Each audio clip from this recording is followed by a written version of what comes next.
Hello everyone, welcome back to my channel. मैं हूं सत्यम सिंह। मैं हूं असिस्टेंट प्रोफेसर योग डिपार्टमेंट, चौधरी चरण सिंह विश्वविद्यालय मेरठ।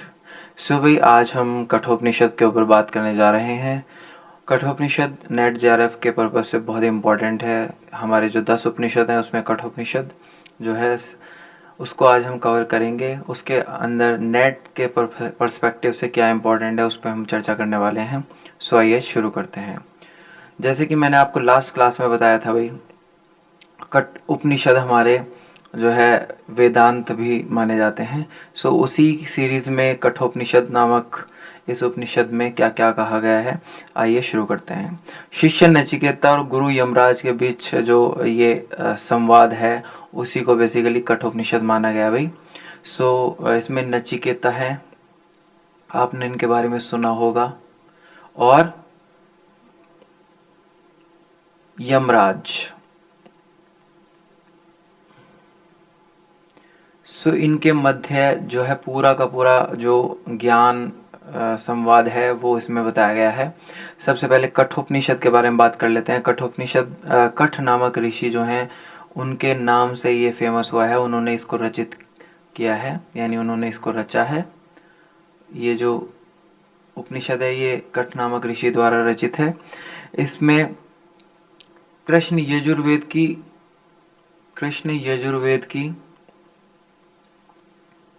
कठ शाखा के अंतर्गत ये आता है। इसके अंतर्गत इसको माना गया है, कठ नामक ऋषि द्वारा रचित है। कृष्ण यजुर्वेद की कठ शाखा के अंतर्गत आता है भाई ये। और इसमें टोटल दो दो अध्याय हैं जिसमें तीन तीन वल्लियां हैं। हर अध्याय में 3 वल्ली हैं, तो 3 3 6 वल्लियां इसमें कुल हैं। कठ का मतलब इसमें क मतलब ब्रह्म और ठ मतलब निष्ठा, यानी ब्रह्म में निष्ठा उत्पन्न करने वाला ये उपनिषद माना गया है। कठ का मतलब ब्रह्म में निष्ठा उत्पन्न करने वाला उपनिषद। इसके अंदर 2 अध्याय हैं, 2 में 3 3 वल्लियां हैं। पहले अध्याय की अगर हम बात करें भाई, पहले अध्याय की पहली वल्ली के बीच में सबसे पहले मैं एक बात और बता देना चाहता हूँ कि जो वाजश्रवा है, ऋषि वाजश्रवा, उन्होंने विश्वजीत यज्ञ किया है भाई। विश्वजीत यज्ञ एक परोपकारी यज्ञ है जो शक्ति प्राप्त करने हेतु यज्ञ किया जाता है। उन्होंने विश्वजीत यज्ञ किया और उनके पुत्र हैं नचिकेता।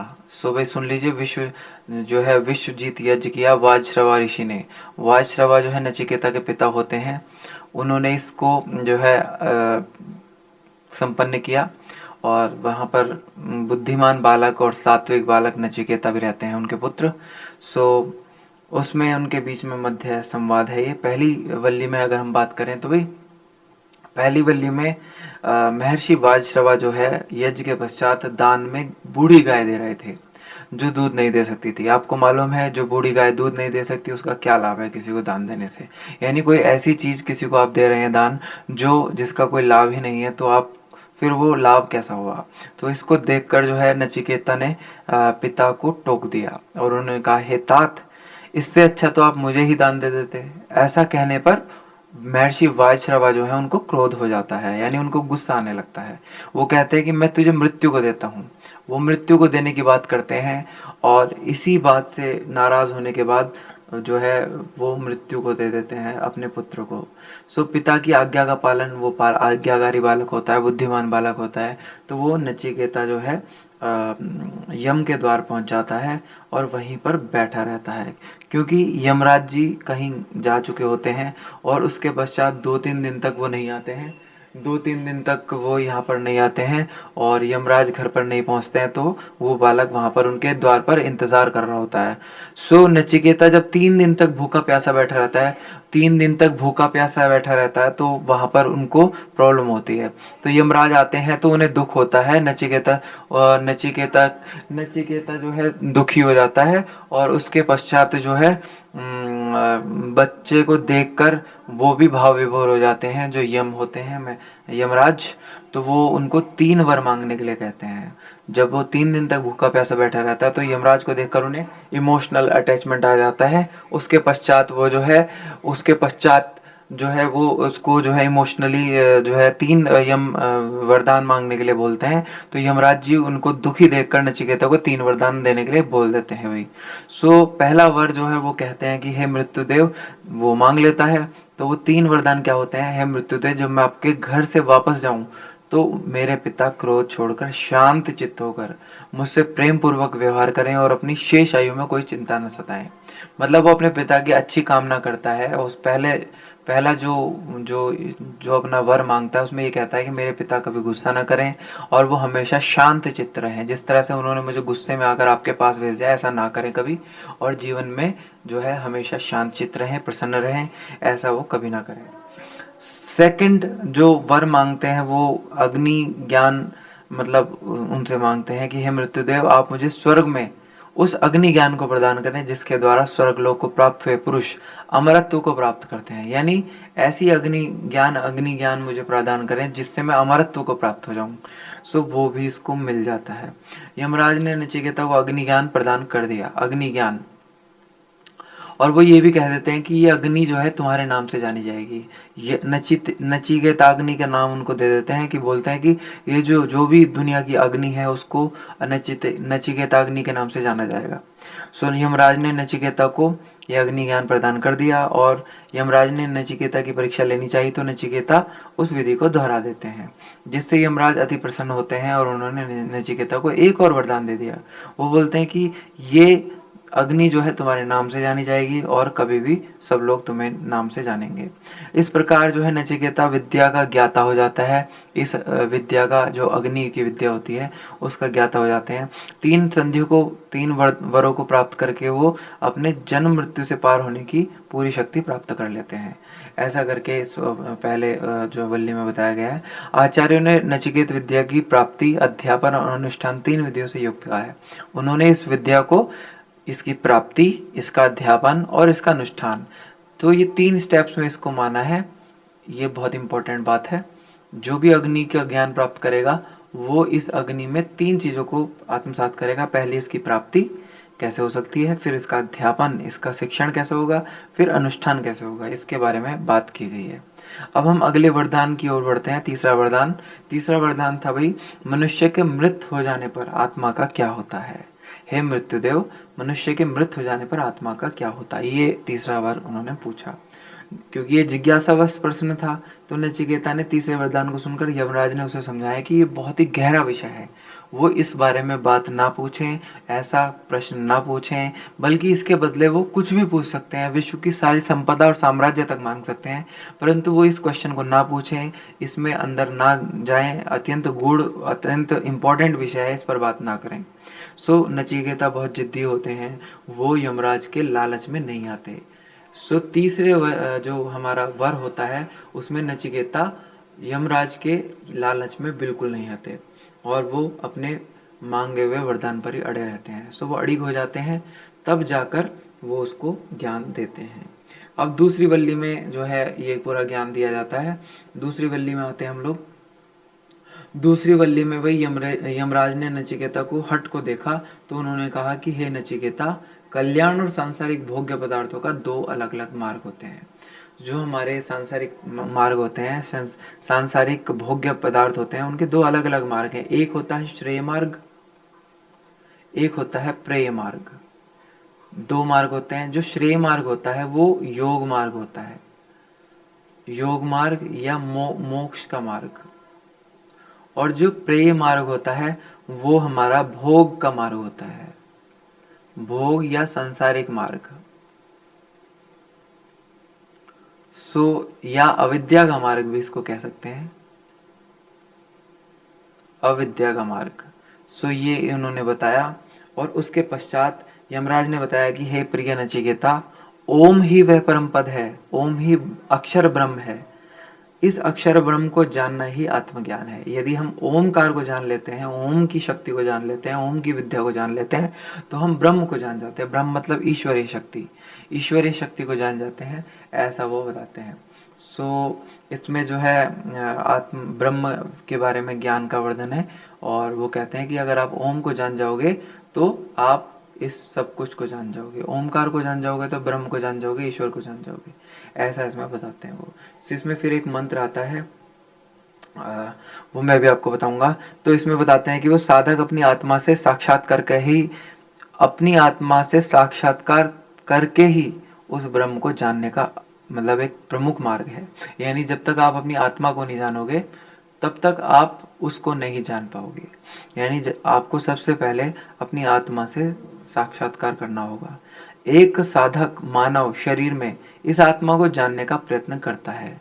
यानी जो भी साधक व्यक्ति होता है, योग साधक या जीवन में जो आध्यात्मिक मार्ग पर पथ पर चलता है, वो इस आत्मा को जानने का प्रयास करता है।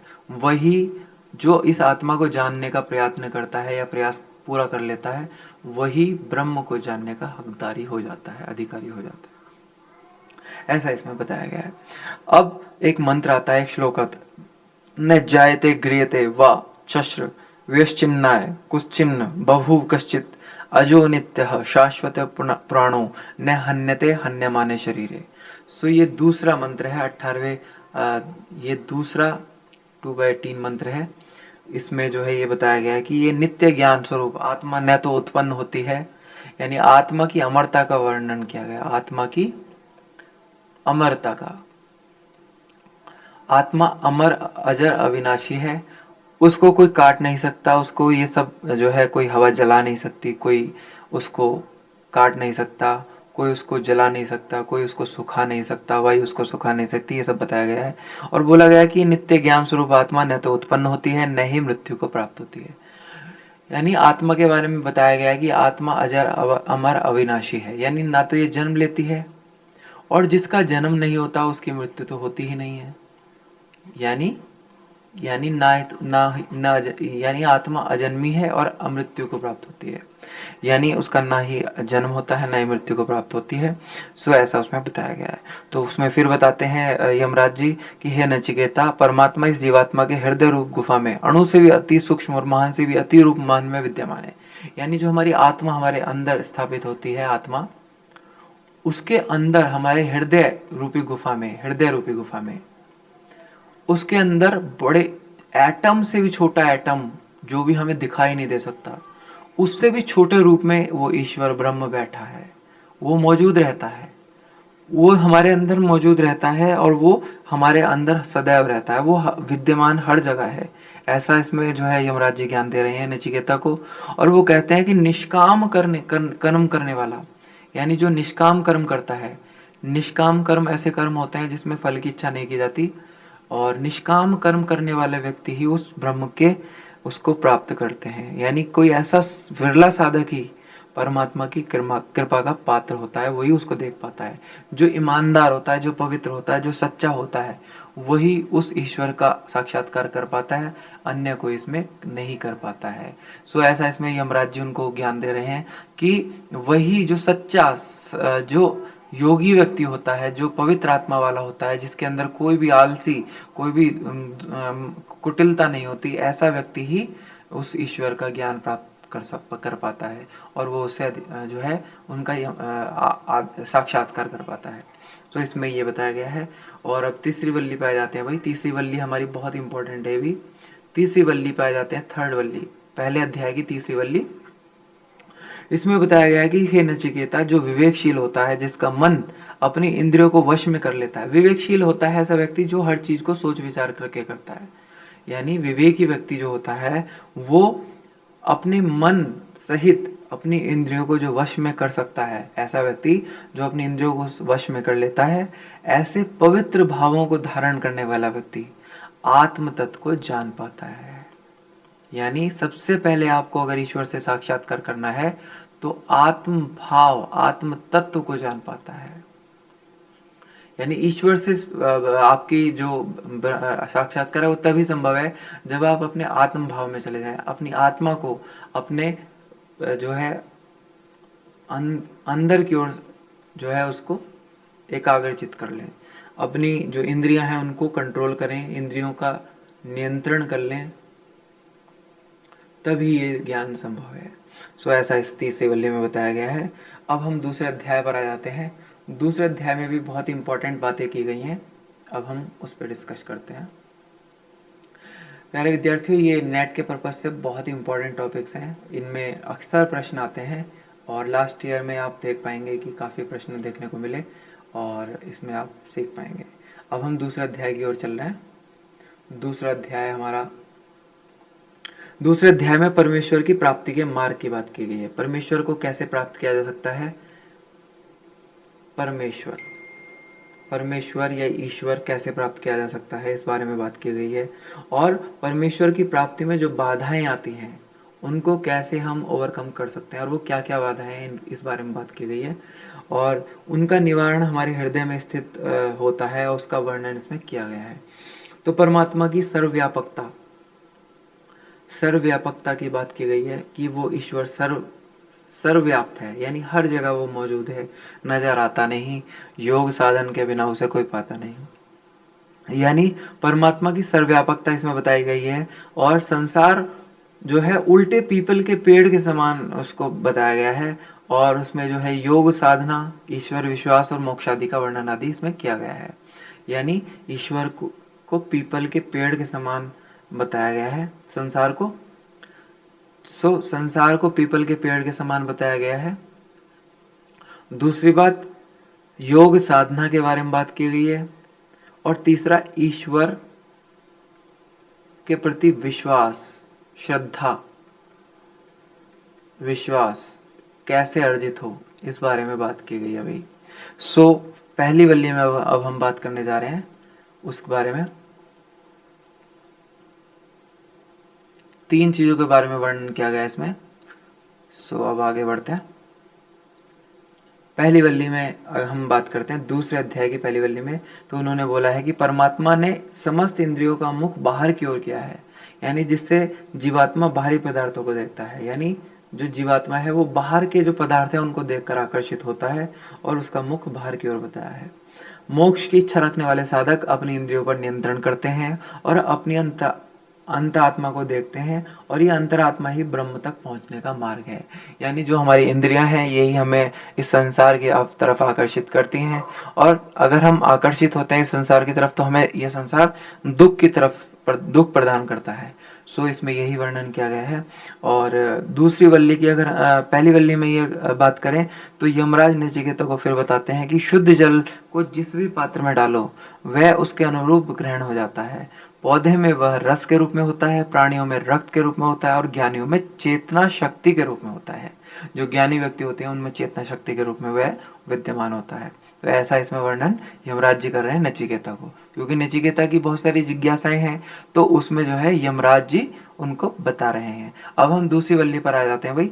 दूसरी वल्ली में इस चैतन्य और अजन्म पर ब्रह्म का 11 नगरों वाला बताया भाई। जो हमारा शरीर है इसको जो है चैतन्य स्वरूप बताया है, अजन्मा बताया है और वो 2 नेत्रों वाला है, 2 कान वाला है, 2 नासिका रंध्र, एक मुख, एक नाभि, एक गुदाद्वार, एक जनेन्द्रिय और एक ब्रह्मरंध्र। इस तरह से 11 द्वारों वाला उसको चैतन्य स्वरूप बताया है। फिर उसमें वो क्वेश्चन पूछते हैं कि आत्मा कहाँ चली जाती है। तो उसमें वो इस श्लोक को बोलते हैं, योनि मन्ये पदपते शरीर त्याय देहिन स्नाणु मन्ये नन्ति यथा कर्म यथा शुद्धम।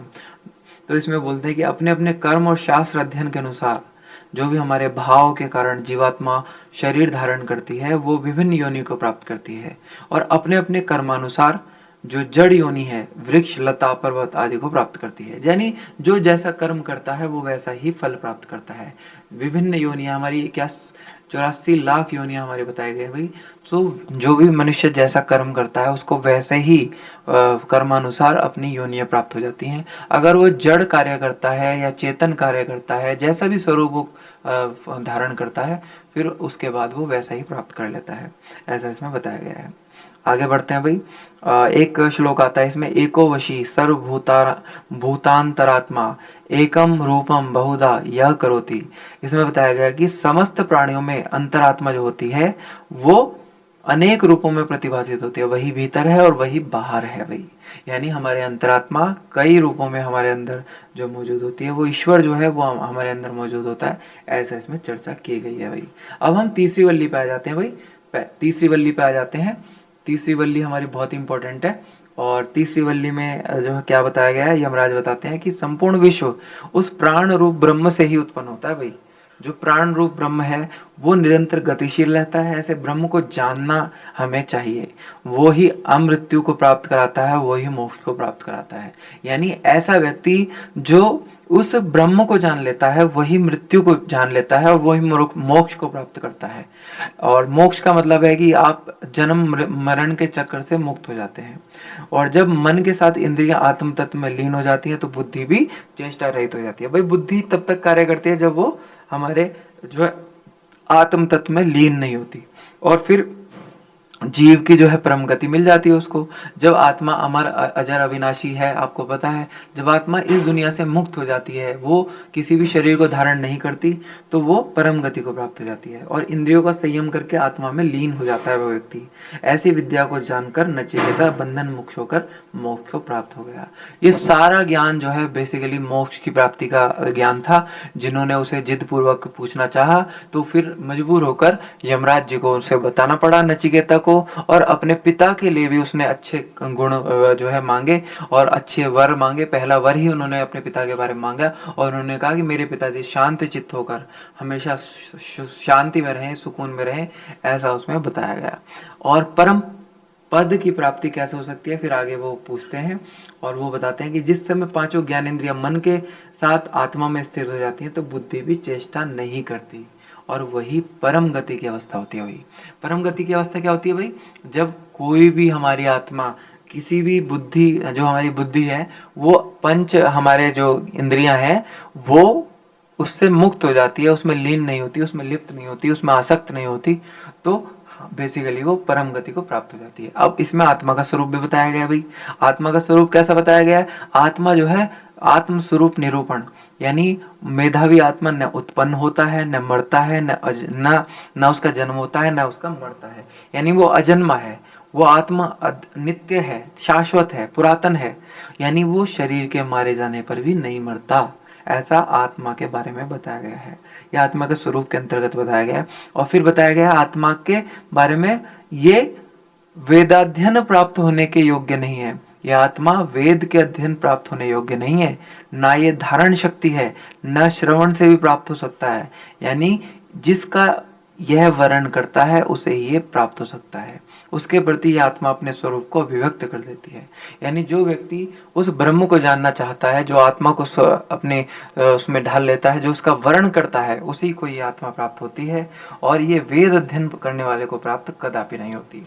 आगे बताया गया ये बुद्धि आत्मा जो है बुद्धि सूक्ष्म बुद्धि ग्राह्य है, यानी संपूर्ण भूतों में जो भी है आत्म प्रकाशमान, आत्मा प्रकाशमान होती ही नहीं है। ये बात हमने बताई आपको। इसको हम किसी भी द्वारा नहीं देख सकते, ये बहुत ही छोटी से भी छोटी होती है, लेकिन ये किसी भी माइक्रोस्कोप से भी दिखाई नहीं देती, ऐसा इसको बताया गया है।